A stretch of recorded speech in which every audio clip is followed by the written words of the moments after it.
BDR বিদ্রোহের ২০০৯ সালের ঘটনায় চাকরিচ্যুতদের পুনর্বহাল ও হত্যাকাণ্ডের পুনঃতদন্তের দাবিতে চাঁদপুর জেলা প্রশাসক কার্যালয়ে স্মারকলিপি প্রদান করেছে বিডিআর কল্যাণ পরিষদ। আমাদের দাবি দাবার ভিতরে রয়েছে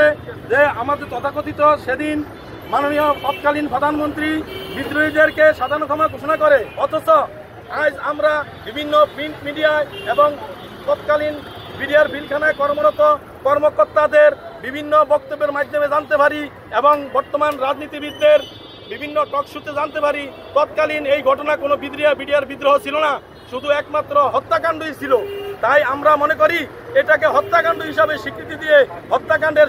সঠিক এবং তথ্য সংগ্রহ করার পর এটা সঠিক একটা বিচার করা হোক এবং আমরা যারা বিদ্রোহীর নামে সাজা ভোগ করছি এবং চাকরি হারা করছে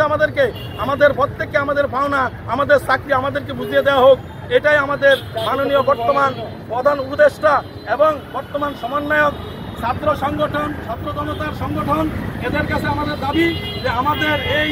মানবতার জীবনযাপন থেকে আমাদেরকে উদ্ধার করা হোক।